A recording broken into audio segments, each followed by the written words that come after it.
खुलुमबाय मोनसे गोजोनथाव खौरां जोंहा नै हलि मलि फंबाया दा गावनि बे हलि मलि धाबा बाहाय एडभान्स निउ इयार सेलिब्रेशननि थाखाय आर्टिस्टफोरखौ माने एसे एनकारेज खालामनो थाखाय बा गोबांथार जेनेबा आपकामिं आर्टिस्टफ्राबो बेफोरबायदि पारफरमेन्सखौ नुनानै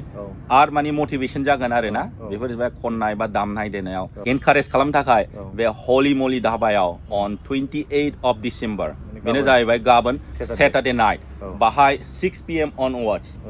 बियो प्रग्राम लादों बाहाय माने गोबांथार आर्टिस्ट फैगोन बबेनिफ्राय फैगोन आर्टिस्टफ्रा लकेलनि दं क'क्राझारनि दं लोगोसे गाबोन आंना बर' मिउजिक भिडिअ आरो फार्स्ट टाइम रिलिज खालामगोन प्रिमियार खालामगोन हलि मलि धाबायाव जोंना हलि मलि फंबाय बियो माने फार्स्ट बर'नि मिउजिक भिडिअ एक्टिं खालामदों आरो एक्टिं खालामदों बाहाय ओरैबायदि माने इन्टारनेशनेल स्टेन्डार्डनि क्वालिटि जादों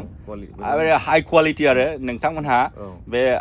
इंलिश मेकार बे इउटुब चेनेलाव नायनो हागोन बर'नि आरो बर'नि ओरैबायदि माने मडार्न मिउजिक भिडिअ बानायदों आरो इन्टारनेशनेल स्टेन्डार्डनि बहुत खम आरो जोंनि बर' मिउजिक भिडिअ आं गैयिखौ ना दङ लाइक जों बहुत खस्थ' खालामदों जों बहुत खस्थ' खालामदों आरो लाइक डाइरेक्टर जोंना राहुल बियो लाइक बहुत मोजां इउनिक कनसेप्ट लाबोदों आरो लाइक केमेरामेन जोंना बेबो बर'आनो होननाय गुवाहाटीनि ओमफ्राय जों मेथाइ खनगिरिया जाबाय अख्रां मानाय क'क्राझारनि बियो एक्सुवेलि बै मडार्न माबाखौ आरो रेप खालामो आंनाबो मडार्नानो गोदान जनरा ओमफ्राय बे आरो ओमफ्राय जोंना प्रडिउसारा जाबाय जोंना एसामिस लोगो गुवाहाटीनि माहाजोन जा बुरजा फैसा थांदों खस्थ' मस्थ'यै जों बेखौबो जों थेंक इउ होनो जाय प्रडिउसार बेनि थाखायसो पसिबल जादों बे पसिबल जादों नोंथांमोना नाय मोजां मोनगोन बहुत मोजां क्वालिटि आरो गाबोनहाय माने बेखौ माने रिलिज खालामगोन 8:30 PM इउटुब चेनेलाव नाथाय बे हलि मलि धाबायाव बेनि खुसियावनो गाबोनहाय माने प्रग्राम जागोन आरो इभेन भुटाननिफ्राय दङ गुवाहाटीनिफ्राय दङ आरो नैबे दालिगावनि दङ माने आर्टिस्टबो लेंहरदों बाहाय माने एसे माने रंजानाय जागोन आरो आर्टिस्टफ्राबो दा आजिखालि जेबो फेस्टिभेलानो गैलाबा जायगायाव ओंखायनो जिरायबाय थानाय जायो एक्टिभ जानो मोनला ओंखायनो फिसा फिसा बिदि इभेन्टफोर लाबाय थायोबा आं लानायानो जा बा बाहेर गुबुनफ्राबो लानो हायो आरो बेबायदिनो फिसा फिसा इभेन्टफोर लाबाय थानो हायो एक्टिभ बानायबा बिसोरबो बावा आरो बुस्थुखौ आरो जोङो आर्टिस्टफोरखौबो जोङो माने एसे हेल्प खालामनांगोन ना बेनि थाखायनो जों माने फैबाय ओरैनो फ्रियावनो खनलांदो जादो लोंदो बिदिजों जाया आरो दा बेनि थाखायनो एसे एन्ट्रि फि लानाय जादों आरो नोंथांमोनहा जुदि बे हलि मलि धाबायाव गाबोन 6 PM निफ्राय ना सेटारडे नाइट 29 डिसेम्बर नोंथांमोनहा जुदि फैनानै एसे रंजानो लुगैदोंबा नायफैनो लुगैदोंबा नोंथांमोनहा फैदो टिकेटनि प्राइसआ 230 खिन्थु लिमिटेड क्राउड आरो 150 जनल' सोनाय जागोन लिमिटेड क्राउड जागोन आरो 150 जनल' सोनाय जागोन टिकेटनि प्राइसखौ लानाय जादों 230 रुपिस पार पार्सन मानो होनबा बे जेसेबांखि आर्टिस्ट लेंहरदोंना बिसोरनोबोथ' एसे खरसा पानि हरनांगोन ना नङाबा फैनानै बे खनबाय जाबाय लोंबाय बेजों मारै जानांगौ प्रफेसनेल जानांगौ आरो मोनफ्रोमबो खामानियाव मानो होनबा बिस्राबो फैनायनि थांनायनि एसे थाव भारा दं बेखौ साननानै एसे माने एन्ट्रि फि लानाय जादों आरो आसा खालामबाय नोंथांमोनहा बयबो फैनानै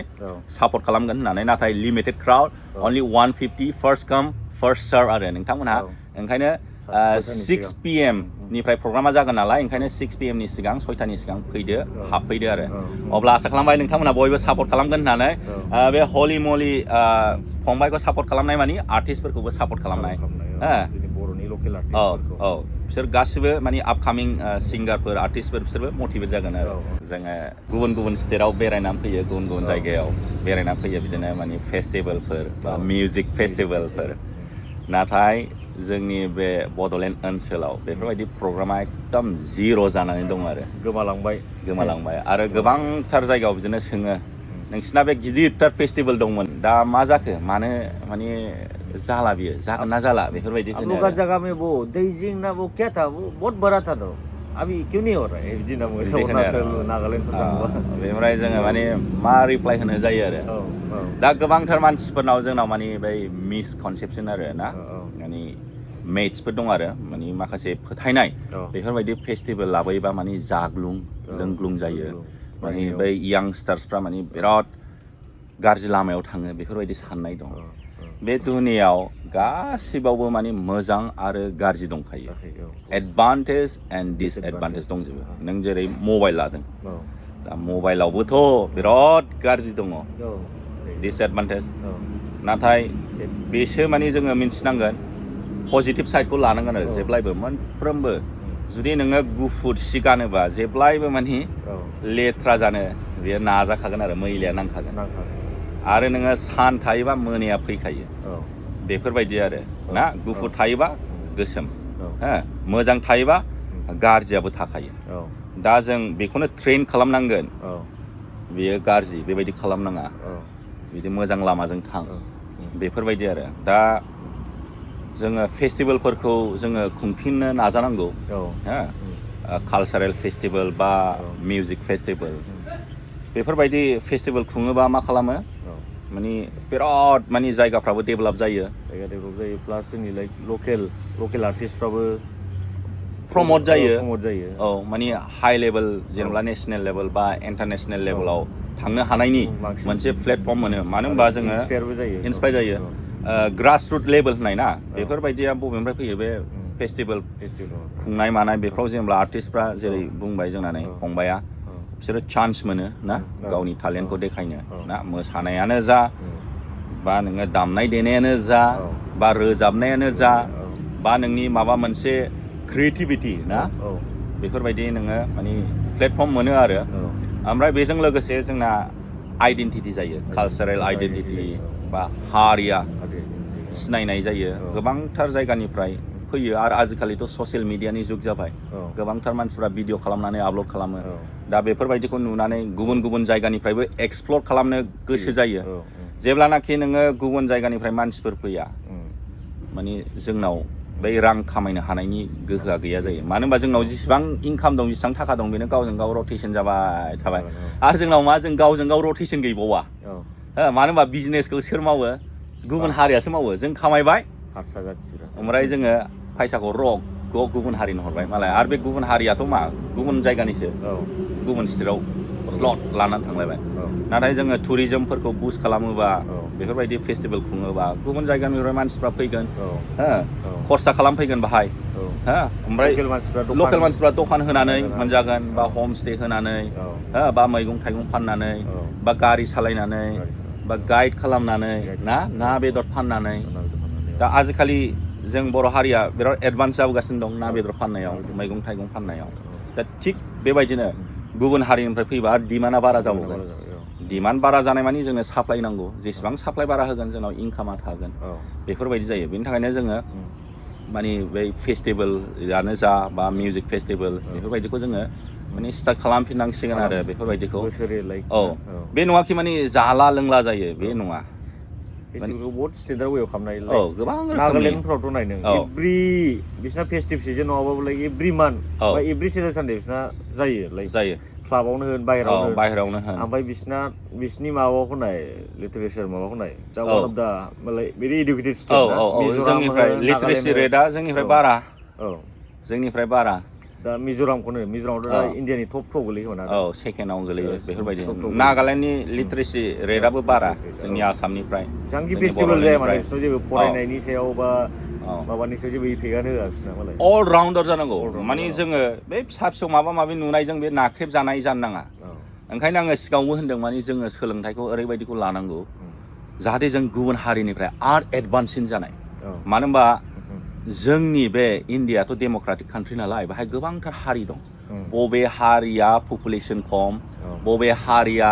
माने सोलोंथाइयाव खमजर बेखौ नाख्रेबो बबे हारिया इक'नमिकेलि उइक बेखौ नाख्रेबो माने गावजों गाव नाख्रेबलायनायसो आरोना जोंनि इण्डिया कान्ट्रियाव ओंखायनो जोङो पपुलेसनखौ बारायहोनांगोन आरो जोङो सोलोंथाइखौबो ओरैबायदिखौ लानांगोन जाहाथे जोङो गुबुन हारिफोरनिफ्राय ओरैबायदि जोङो स्मार्टसिन जानाय बायदि ओमफ्राय स्मार्टसिन जानानै जोङो गिदिर गिदिर साख्रि मावनो हानाय बायदि गिदिर गिदिर अफिसारफ्रा जोंनि हारिनिफ्राय जाबाय होमबा जोङो डिक्टेट खालामनो हाबाय गुबुन हारिफोरखौ गिदिर गिदिर अफिसारफोराव जोङो साख्रि मावनांगोन मोजां सोलोंथाइ लानानै आरो बेनिफ्राय बिजनेस गिदिर गिदिर बिजनेसखौ जोंनि हारियानो मावनांगोन आरो बेल' नङा बै राजखान्थि पलिटिक्सआवबो नों मोजां सोलोंथाइ मोनबासो मोजां लिडार ओंखारबाय होमबासो नोङो डिसिसन लानो हागोन ना माबायदि जोङो पलिसि खालामबा जोङो जोंनि हारिया देरहागोन आरो जोङो माने गुबुन हारिनिफ्राय एडभान्ससिन जानो हागोन आरो गासिबो एडभान्टेजआनो जोंनि हारिनि थाखाय जागोन बेफोरबायदिखौ लानो हागोन बेनि थाखायनो जोंनो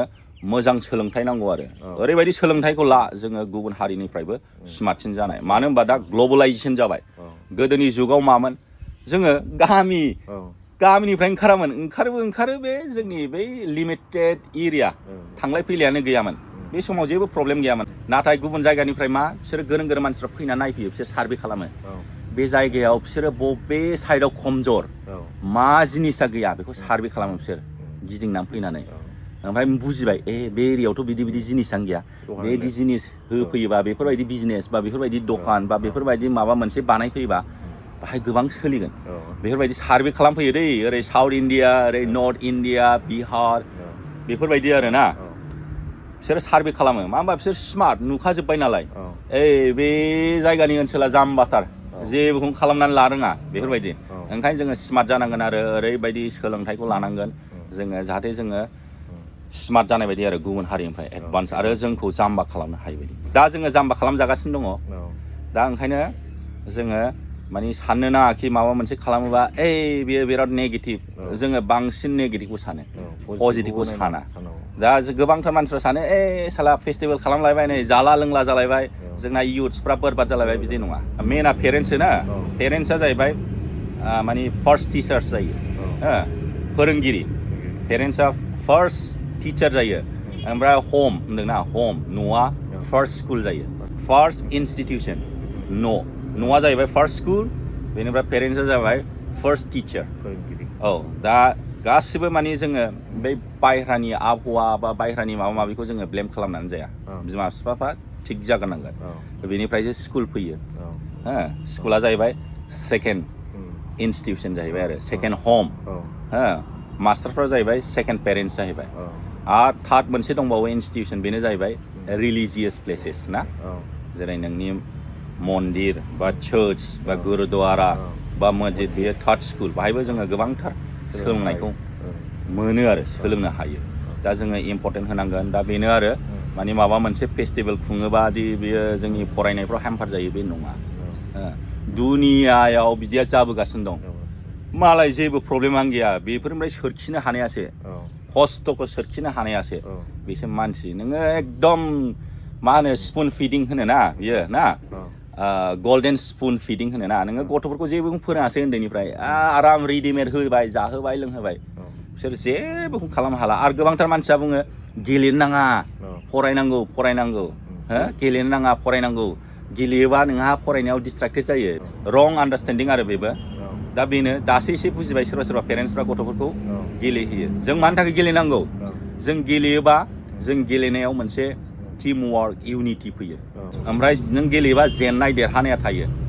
जेननाय देरहानाया बेनोसै माने नोङो मेन्टेलि ट्रेन जायो आरो जुदि नों गेलेया 99% लाबोबाय थाबाय ओमफ्राय मालाबा बिनि लोगो सासेया जेनेबा मेट्रिक रिजाल्टआव बेथ' स्कुलाव टपिं जाबोगासिनो दं 99% लानानै नाथाय बेयो मेट्रिकनि रिजाल्टआव जेनेबा 95% मोनहैबाय ओमफ्राय बिनि सासे बे जेनेबा थार्ड प्लेस फर्थ प्लेसआवसो फैयोमोन बियो 98% लानानै देखायबाय दाना बै मानसिया स्कुलाव टपार खालामबाय थायो बियो हजम खालाम हाला दा बेफ्रावनो माने सुइसाइड जानाय माबानाय बेफोरबायदिया जायो जोङो ओंखायनो ट्रेनिं लाबोजोबनांगोन जों गासिबखौबो ना फेलबो जानांगौ failure is the pillar of success होननाय दङ जोङो ओंखायनो फेलबो जानांगोन होनबासो जों मिन्थिगोन फेल जानायनि इमसनफ्रा माबायदि आरो नोङो जेनेबा बिजनेसावबो साक्सेस फेलियर होननाय दङ एखमबा जों लाबबो जानांगोन लसबो जानांगोन नोङो लस जाबासो मिन्थिगोन माबायदि होमबासो आरो नाजानो हागोन बेबायदिया मिस्टेक जादों आरो गोदान जोङो स्ट्रेटेजि खालामनांगोन बेफोर सोलोंनो हायो दा जेब्लायबो गोजौआव थांनाङा आरो बुंखानाय दङ जेनेबा जोंना रातान टाटा बे ग्रेट पार्सनेलिटि बे थैनानै थांबाय जोंनि मानसिनि लाइफआ बै कार्डिय'ग्राफ ना बे हार्टनि ग्राफआ बेबायदि जानांगौ जादों आप डाउन बेबायदि ना ओंखायनो जों माखासे एखमबा हेपिबो जानांगोन एखमबा जोङो दुखुबो जानांगोन होमबासो जों बुजिगोन मालायफ्रा दुखु जायोबा जोङो बुजिनो हागोन मालायनि दुखुखौ आप डाउन जेरावबो आरो लाइफआव आप डाउनआ नांथारगौ आरो बेनो ग्राफ बेनो जुदि दा ममेन्ट नोंनि बै हार्टनि ग्राफआ ओरै सिदा जाबाय माने गैला लाइफआनो गैला थैबाय थिग बेबायदिनो जोंनि थांनानै थानायावबो जोङो माने गोजौ गाहाय जानांगौ आरो आपस एन्ड डाउन्स एखमबा खुसि एखमबा दुखु एखमबा बिजनेसफ्रावबो साक्सेस एखमबा फेलियर माने सेम जानो नाङा एखमबा सेल्सफ्रा हाई जायो एखमबा ल' जायो माने पेशेन्स नांगौ आरो जोंनाव अब्ला दिनैनि भिडिअखौ एसेयावनो फोजोबनाय जाबाय थेंक इउ सै खुलुमबाय हेपि निउ इयार बाय बाय